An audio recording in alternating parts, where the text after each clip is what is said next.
To Kill a Mockingbird is a timeless classic that should be read by everybody.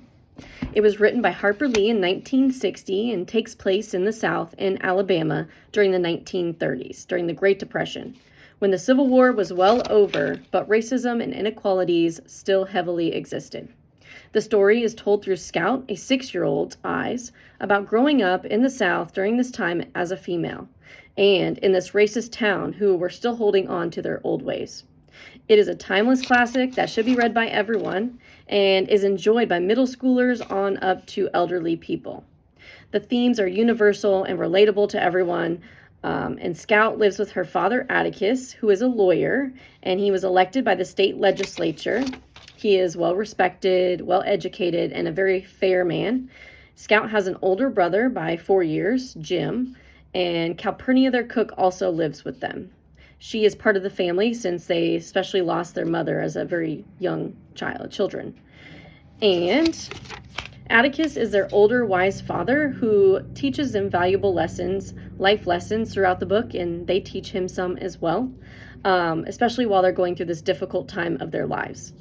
Atticus gets a case where he has to defend a black man named Tom Robinson, who is innocent, and he has to defend them against a trashy white family, and it's his word against theirs.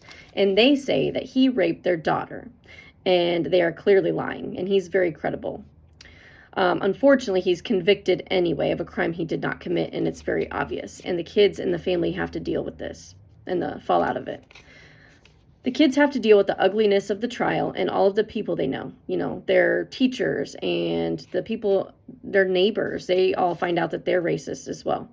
The trial is based on a real trial that happened, and it's very similar to the one in the book. It's the Scottsboro trials. You can look them up.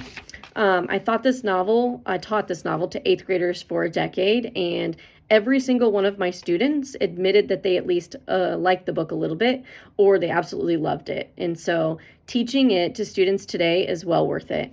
But it does take a lot of preparation, and the preparation is mostly discussion and helping them understand the context of the book, a little bit of background information about these events in this time period and why the N-word is used. I would spend a lot of time talking about the evolution of the N-word, just like the R-word, and how, it started off with the color black, Negro, right? And it does, like every other word in the South, change the ending. People in the South love to change the ending of words, like going to goin'.